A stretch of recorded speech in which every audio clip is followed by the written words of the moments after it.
Hi guys, Retro Seller here.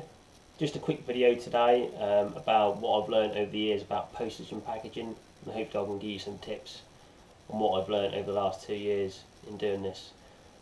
Obviously we've all been there where you sell an item on eBay or wherever and you've got to post it and you lose out money on postage because it's gone overweight or the wrong size. You think it's a small parcel and it's gone as a medium. So hopefully I can give you some tips. I mean, tip number one, obviously we all probably got some scales. All need to weigh it properly, each item individually. Obviously allow a few 100 grams for your box, tape and your packaging inside. Tip number two, obviously your supply, I don't know where you get your supplies from, but I always use my local one in Dereham, a guy called Trevor. He's really good. He'll give you the correct box, the maximum size for a small parcel.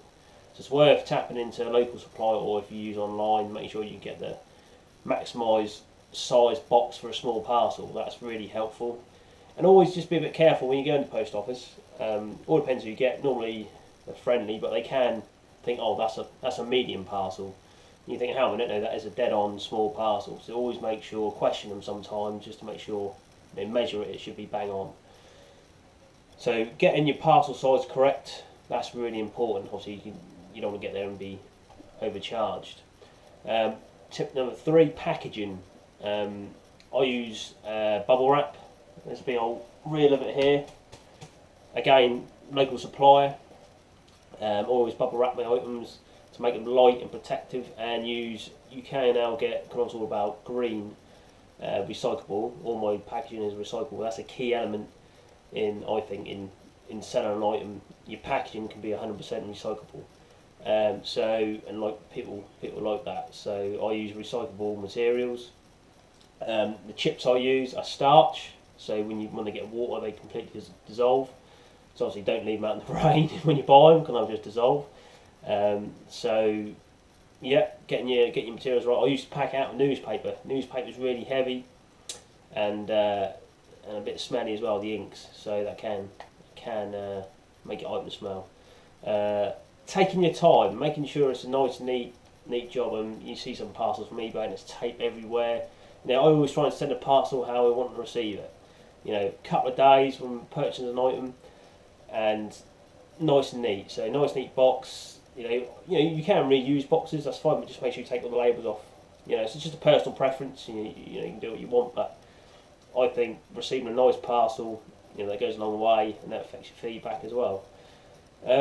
Obviously, picking, we just talked about, I use a local supplier, but do your research in how much it's going to cost to send an item. So go on Raw Mail website, check out, weigh it, package it up, and think, well, that's going to cost this much. So package it before you list it. So that's a big tip. Package it all up, weigh it all, and then you know roughly how much you can charge for postage. I mean, if you're going to go free postage, that's fine. All depends on what you're selling. Obviously, you can add that onto the cost of your item. That's what I always tend to do. You think, well, if I'm going to do free postage, I need to add on so and so amount much to then get your money back. So yeah, do your research. My Hermes now, I mean, a lot of people use different couriers, but I use a lot of my Hermes. You can send now up to 15 kilos with my Hermes for about, I think it's about £9 last time I looked, I think. Don't quote me on that, but it's around about that.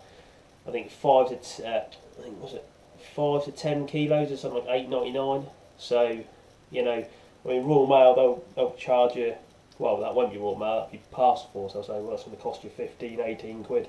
So, it's worth looking at my Hermes. There might be other cheaper couriers about, but again, check, do your research and make sure you get the correct price. So, yeah, I mean, I bought myself a labeller, a brother. I used to hand write all my labels out. Took forever, and my handwriting isn't that good.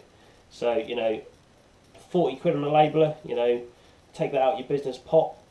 Saves a hell of a lot of time. Just highlight, copy and paste, boom, done. Stick it on. Nice and neat. Again, appearance is good.